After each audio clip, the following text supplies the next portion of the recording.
Chapter 8. Objective Containment. When Muhammad, God's messenger, peace be upon him, declared his message in public and called upon the people of Mecca to adopt it as a faith and a way of life in submission to God and fulfillment of His commandments, he in effect went on the offensive in a struggle which was to dominate the rest of his life.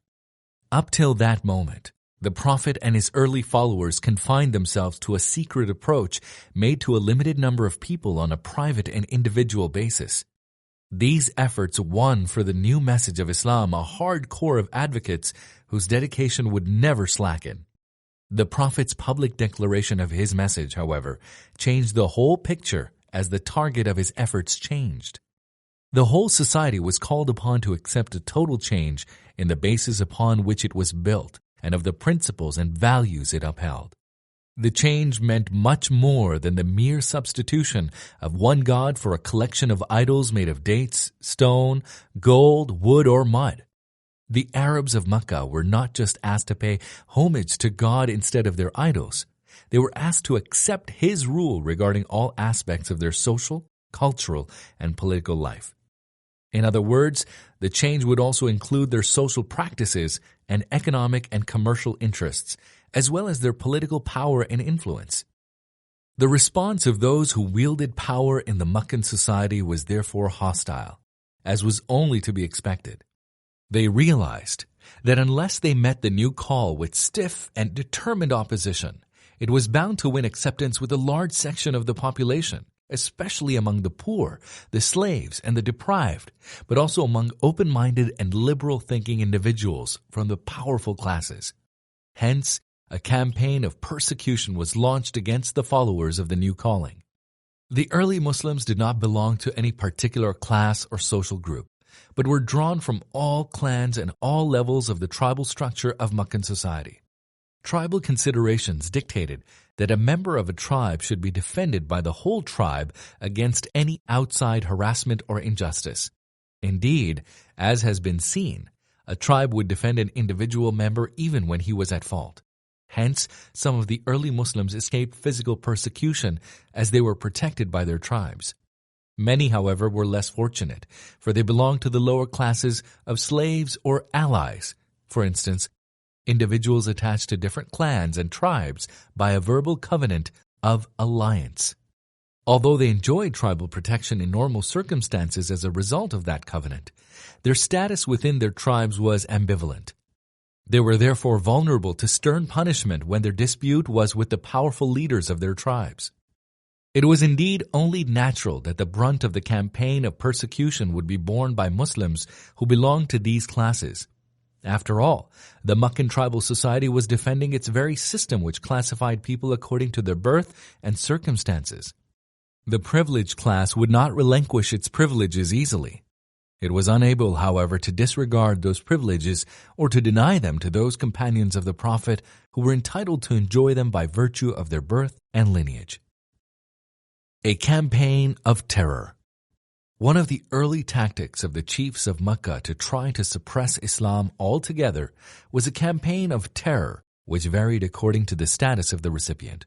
Those who belonged to the higher classes were subjected to taunts and ridicule. The most determined opponent of Islam at that time was a man called Amr ibn Hisham, who belonged to the clan of Makhzum. He was soon to be nicknamed Abu Jahl, which meant father of ignorance. Abu Jahl masterminded the campaign of opposition in its two distinct forms, ridiculing those Muslims who had good connections with their tribes to ensure their protection and persecution of the weaker ones. When he heard of a noble person who accepted the faith of Islam, he reproached and ridiculed him. He would tell him, "You have deserted the faith of your father, who was a better man than you. We will disregard any good opinion you may have, oppose your views, and treat you with contempt." If the man was a merchant, Abu Jahl would threaten a boycott so that the business of the new Muslim would suffer. If the new Muslim belonged to the weaker class, then physical abuse was soon forthcoming from Abu Jahl. Abu Jahl, however, was not the only enemy of Islam. He was only the most uncompromising. Others tried to outbid him in the campaign of terror. What happened to Bilal and Khabbab provides good examples of the ferocity of the terror campaign. Bilal was born in slavery to an Abyssinian father. His master, Umayyah ibn Khalaf, the chief of the clan of Jumah, wanted to show to everyone in Makkah that he was just as keen as Abu Jahl to defend the established order. Hence, Bilal was taken out to the open desert day after day, where he was severely beaten. At midday, when the sun was at its hottest, he was made to lie on the sand without any clothes to protect his back from the burning sand. A large stone was put on his chest to increase the torture. He was dragged with ropes over the burning sand. Repeatedly, he was asked to renounce Islam and to declare that he believed in the idols. Just as often he repeated, "He is one. He is one." Bilal's ordeal lasted a long time, until one day Abu Bakr passed by while he was being tortured. He tried to soften Umayyah's heart without much success. Umayyah, however, accused Abu Bakr of being responsible for Bilal's transgression and challenged him to save him.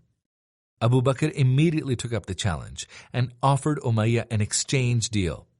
Bilal would become his in return for a more youthful and vigorous slave who was not a Muslim. Umayyah accepted the deal and Bilal joined Abu Bakr, who immediately set him free because he knew Islam disliked slavery and promised great reward from God to those who freed slaves. Abu Bakr's noble heart. Indeed, Abu Bakr repeated his noble actions several times. Amr ibn Fuhaira was a slave who belonged to Al-Tufail ibn Abdullah al-Asdi, who was related to Abu Bakr through his wife Ruman, Aisha's mother. Amr ibn Fuhaira was among the very early Muslims. For this, he suffered a great deal. He was one of the victims of the campaign of terror. Abu Bakr, however, bought him from his master and set him free. Amr continued to work for Abu Bakr as a shepherd. Later, he was to play an important role in helping the Prophet and Abu Bakr to emigrate from Mecca to Medina.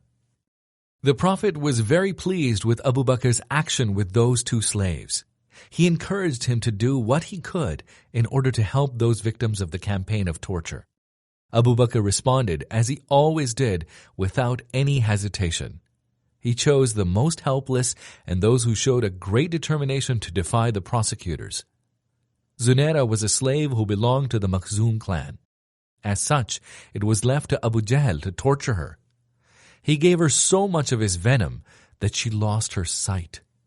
Then he told her, "It is the two gods, Allat and Al-Uzza, who have done this to you."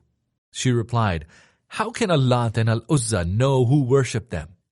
This is simply the will of God, and my Lord is able to give me back my sight." When she woke up the following day, she had regained her sight. People of the Quraysh said, "This is part of Muhammad's magic, peace be upon him." Abu Bakr moved swiftly to rescue this woman slave and set her free.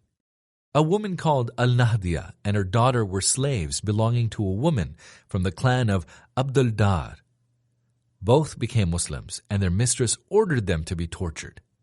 One day, she gave them a quantity of flour to bake, but as she set them to their task, she threatened them, "You will remain my slaves forever. By God, I will never set you free." Abu Bakr was nearby and he heard the woman. He said to her, "Why don't you release yourself from your oath?"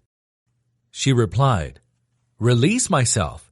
It was you who spoiled them, so you set them free if you wish." Abu Bakr asked her what price she wanted for them, and he paid her the price. Immediately, he declared that they were free and told the two women to give their former mistress her flour. They asked him whether he would mind if they finished it for her. He said that was up to them. Another woman slave called Ubais belonged to Al-Aswad ibn Abd Yaghut from the clan of Zuhra. As Abu Bakr saw her one day being tortured by her master, he bought her and set her free. He did the same with a woman slave who belonged to the clan of Adi, in which Umar ibn al-Khattab was the tormentor of Muslims as he was still an unbeliever then. Umar used to beat up this woman as frequently and as painfully as he could. One day, he stopped beating her, saying, "I apologize to you. I am only stopping beating you up because I am bored." She said, "It is God who does this to you." Then Abu Bakr bought her and set her free. All in all, Abu Bakr freed 7 slaves to save them from the campaign of terror launched by the Quraysh. His father, who was not a Muslim, could not understand his action. He said to him, "Son, I see that you are setting free weak slaves. If you want to do this, why don't you set free some strong men slaves who will be able to protect you?" Abu Bakr explained that he wanted only to be rewarded by God for his action. Abu Bakr's action was the best example of how closely knit the new Muslim community was. Those who were able to help their brothers and sisters did not hesitate to render any assistance they could. Nevertheless, Abu Bakr's actions were exemplary. Neither he nor the other Muslims who enjoyed tribal lineage were able to stop the campaign of terror. Although he was reasonably wealthy, he could not buy all the victims of the Quraysh's persecution. Not all of them were slaves anyway, and those who were could not have been bought because their masters refused to sell them. Abu Bakr's action demonstrated the new bond that was established among the followers of the new religion. There was another aspect to what he did. It emphasized that the followers of the new religion were all equal, slaves and masters alike. Much later, when Umar became one of the leading figures among the Muslims, he stated this fact in the clearest of terms when he said of Abu Bakr and what he did for Bilal, "Abu Bakr is our master, and he has freed our master." The Great Suffering. These efforts by Abu Bakr and other Muslims to help those of their brethren who were subjected to brutal torture by the young men who belonged to the most privileged families in the Quraysh could not significantly reduce the pressure on the Muslims. Indeed, the reverse was true. With every victim released by Abu Bakr, a new turn of the screw was made in order to increase the pressure on those who were still captive. With every new recruit Islam gained, the venom of torture increased. Khabbab ibn al-Arat was kidnapped from his clan's area while he was still young. He was brought to Makkah, where he was sold to a man from the clan of the Khuzah. He was one of the very early Muslims, therefore he suffered more than most. The unbelievers experimented with all kinds of torture. They put him in a fire and beat him severely.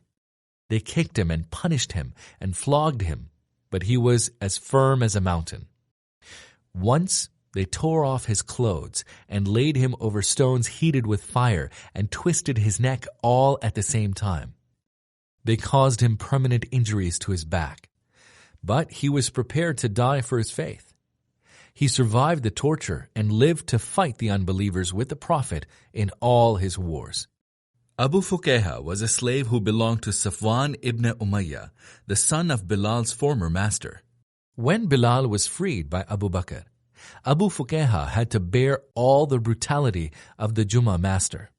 He was dragged over the burning sand and tortured until he could hardly speak. A beetle passed close to him, and Umayyah pointed to it and said to him, "This is your Lord, isn't it?" He replied, "God is my Lord, and your Lord, and the Lord of this creature." He was nearly strangled for saying that. Umayyah's brother Ubay encouraged him to increase the torture, saying, "Let Muhammad, peace be upon him, come and use his sorcery to release him." They left him only when they thought that he was dead. It is said that Abu Bakr also bought him and set him free. But this is not absolutely confirmed, since most reports suggest that the total number of slaves released by Abu Bakr was 7, and 7 have already been mentioned. Those who suffered most as a result of the campaign of terror mounted by the Quraysh were a family composed of 2 elderly parents and their only son, who was about 35. Yasir, the father, was originally of a Yemeni tribe. He came to Makkah in his youth looking for his brother. He loved Makkah and felt a strong desire to stay. He therefore entered into an alliance with his host, a notable personality of the clan of Makhzum, to which Abu Jahl belonged. This type of alliance meant, as far as Yasir was concerned, a firm attachment to the tribe of his ally, which burdened him with all the duties of the weaker members of the tribe and accorded him tribal protection. Without such a bond, no individual could hope to survive in the Arabian society at that time. Yasir married Sumayya, a servant of his ally, and she gave birth to their only son, Ammar. Yasir never regretted his decision to stay in Mecca. He led a happy life there, although he instinctively disliked idolatry. When the Prophet started to preach his new message, Ammar was among the first to respond favorably. He joined the small number of Muslims who began to gather around the Prophet in the house of Al-Arqam. Ammar soon persuaded his parents to embrace Islam. Their happy family life was soon disrupted by Abu Jahl, who gathered an effective force of youths and slaves to help him in his efforts of terrorization. He wanted to make Yasir and his family an example for anyone who might be thinking of responding to the new message of Islam. He supervised a progressive type of torture of parents and son to make them renounce Islam. As the volume of torture increased, the three afflicted victims showed a growing determination to stick to their faith. The Prophet passed by one day while they were being tortured. He could not do anything to release them. However, he gave them the most encouraging words when he said to them, "Yasir and family, persevere. Heaven is our meeting place." After weeks of varied types of torture, Sumayya gave her tormentor a piece of her mind, telling him what she thought of him and his methods. Infuriated, Abu Jahl stabbed her in her private parts with a spear he was carrying. Then he turned to her husband, who was laid on the burning sand. He kicked him in the chest until he died.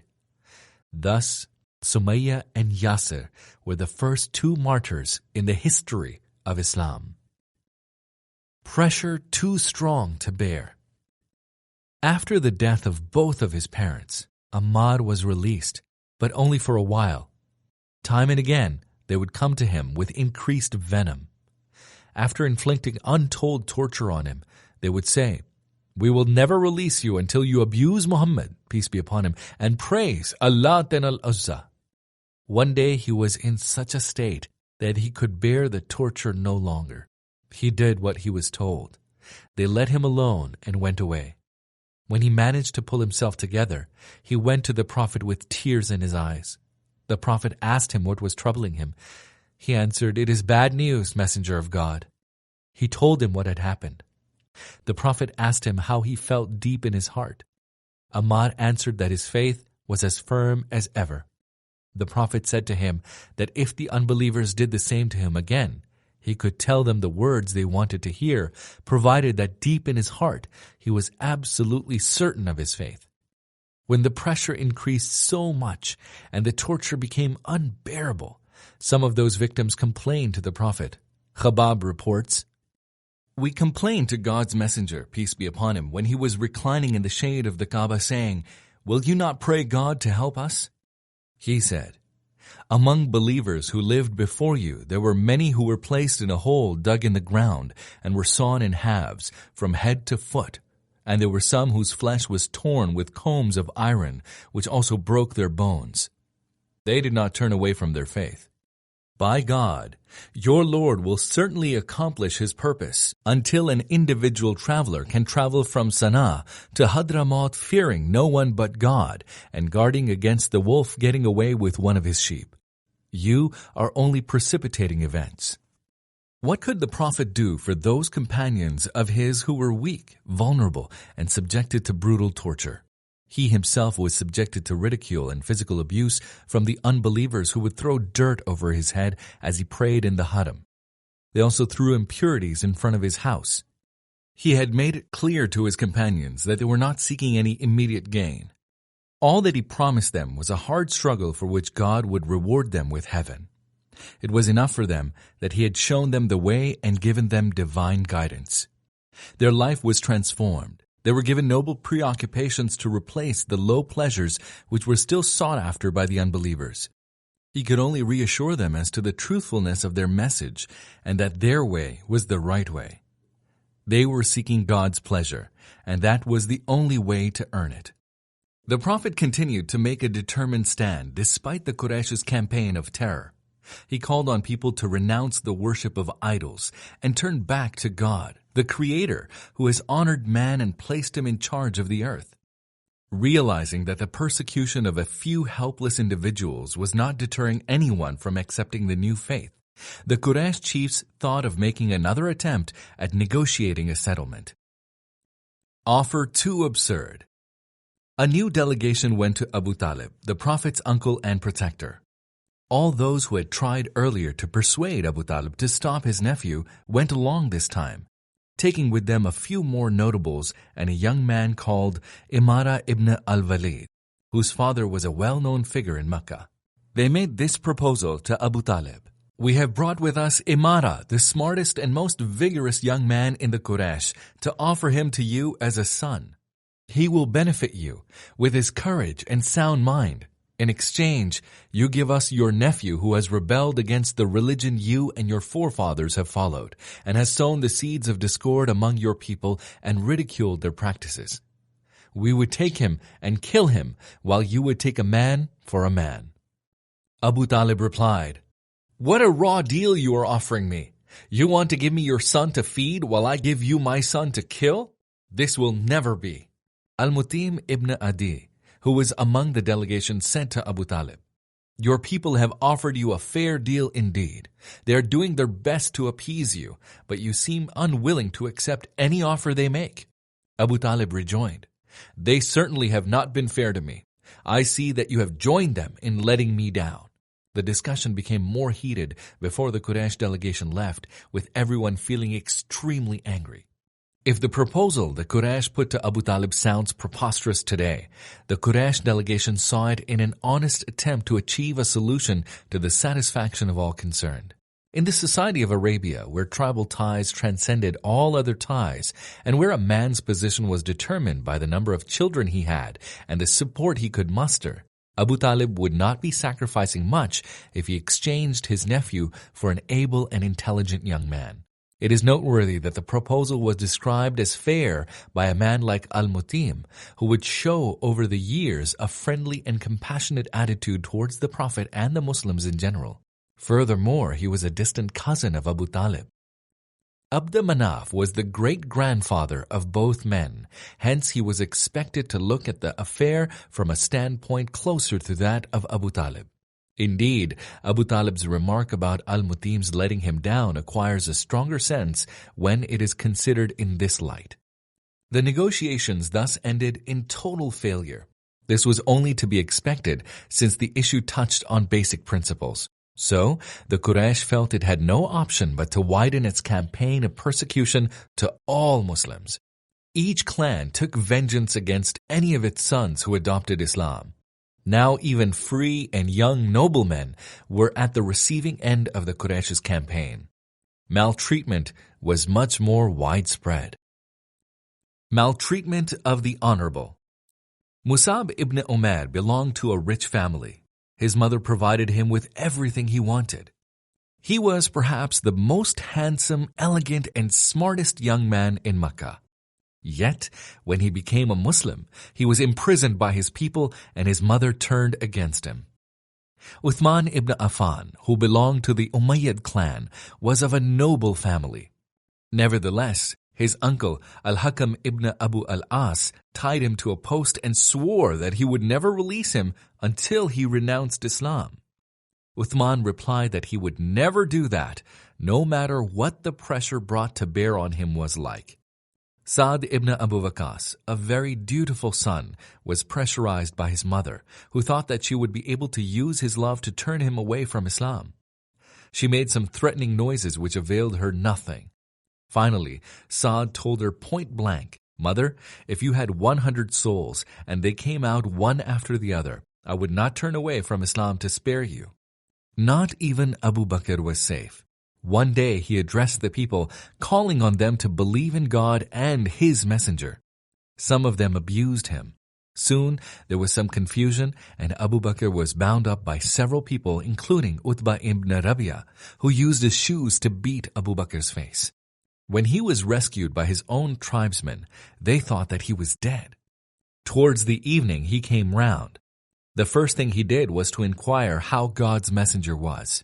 He would not rest until he had been taken to the Prophet. They took him after nightfall, and he walked supported by his mother and a Muslim woman until he arrived at the Prophet's home. The Prophet felt very sorry about what had happened to Abu Bakr. He spoke to his mother, and she embraced Islam, which made Abu Bakr rejoice. Abu Talib was keeping a close watch on developments in Makkah. He was increasingly worried about his nephew Muhammad, peace be upon him, and so he called upon his clan to give him their firm pledges of support in protecting Muhammad against any maltreatment to which he might be subjected. They responded favorably to his call, with only one exception: Abu Lahab. Although he was the Prophet's own uncle, he continued his fierce opposition to Islam, joining the rest of the Quraysh in their campaign of persecution. Abu Talib, however, was extremely pleased by this support. He expressed his feelings in a long, powerful poem in which he praised his clan and reminded the people of the Quraysh of their noble history. Thus, the Prophet was able to preach his message enjoying full protection.